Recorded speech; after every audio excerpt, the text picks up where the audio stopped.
प्रभारी मंत्री श्री जवाहर सिंह बेडम ने जिला का दौरा किया। कलेक्ट्रेट सभागार में अधिकारियों के साथ बैठक कर अतिवृष्टि से हुए नुकसान का जल्द सर्वे कराने और रिपोर्ट सरकार को भेजने के निर्देश दिए। मंत्री श्री जवाहर सिंह बेडम ने बाढ़ प्रभावित इलाकों का दौरा भी किया और प्रशासन की तैयारियों की सराहना की। उन्होंने कहा कि बाढ़ से प्रभावित किसानों, पशुओं, मकानों और लोगों को हर संभव मदद दी जाएगी। सरकार हर पीड़ित के साथ खड़ी है और उन्हें जल्द राहत पहुंचाई जाएगी। धौलपुर के एक दिवसीय दौरे पर हमारे साथ हैं, हम उनसे जानते हैं कि सरकार की क्या कुछ योजनाएं हैं और सरकार किस तरह से आमजन को लाभ देगी। देखिए, मैं तो प्रदेश के यशस्वी मुख्यमंत्री आदरणीय भजनलाल शर्मा साहब का साधुवाद करना चाहूँगा, उनका आभार व्यक्त करना चाहूँगा कि राजस्थान में जो बरसात हुई और बरसात के कारण चाहे चंबल में बाढ़ आई, चाहे दूसरे क्षेत्रों में पानी भरा, अतिवृष्टि हुई और उससे जब नुकसान हुआ तो आज से 1 महीने पहले भी हम सबको ये निर्देश दिए थे कि हम क्षेत्रों में जाएं, लोगों की दुख दर्द सुनें और सरकार उनकी हर संभव मदद करे। समय समय पर उनके निर्देशों की पालना में हम लोगों के बीच में गए, उनके दुख दर्द सुने, नुकसान का जायजा लिया है।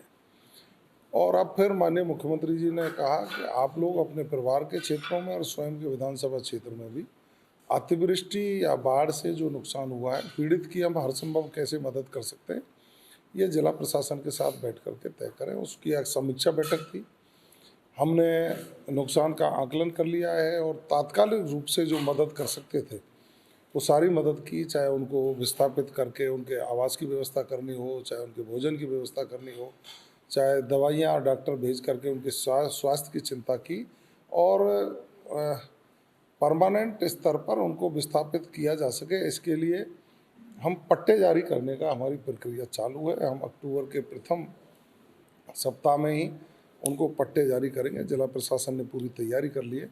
मैं धौलपुर के जिला प्रशासन को भी धन्यवाद देना चाहूँगा, जिन्होंने सेना की, एनडीआरएफ की, एसडीआरएफ की मदद लेकर लोगों की जान बचाने का काम किया। फिर भी ज़्यादा पानी आने के कारण कुछ लोगों की जानें गई, उनको उचित मुआवजा मिल सके, पशुओं का नुकसान हुआ उनको उचित मुआवजा मिल सके, जिनके मकानों में नुकसान हुआ या सरकारी बिल्डिंग्स में हुआ है, उन सब का हमने आकलन कर लिया है और सभी विभागों को निर्देश दिए हैं कि किसी भी व्यक्ति को किसी भी तरह की कोई परेशानी नहीं हो। हमारी सरकार की प्राथमिकता है कि हम जनता के प्रति जवाबदेह होकर के काम करें। उसको निश्चित रूप से हम कर भी रहे हैं और कुछ सहायता लोगों को मिल गई है। जो फसलों में नुकसान हुआ है उसकी गिरदावरी करवा करके जो आपदा राहत नियमों में प्रावधान है उनके तहत उनका मुआवजा देंगे। इसके लिए सरकार के पास कोई स्थायी योजना है कि जो हर बार ये समस्या ना हो? हाँ, मैं वही कह रहा हूँ कि माननीय मुख्यमंत्री जी ने ये निर्देश दिए थे, स्वयं भी धौलपुर पधारे थे और बाढ़ पीड़ितों से स्वयं मुख्यमंत्री जी मिले, मैं स्वयं जाकर के मिला। हमारी पार्टी के नेता, जनप्रतिनिधि, पार्टी के कार्यकर्ता भी समय समय पर लोगों के बीच में जा रहे हैं। सरकार का ये उद्देश्य है कि जो प्रतिवर्ष चंबल या पार्वती जिसमें भी बाढ़ आती है उसके कारण विस्थापित करने पड़ते हैं, उनको परमानेंट वहाँ से विस्थापित करके ऊंची जगहों पर बसा दिया जाए, जिससे हम प्रतिवर्ष की परेशानी से बच सकें। उस पर काम चालू है।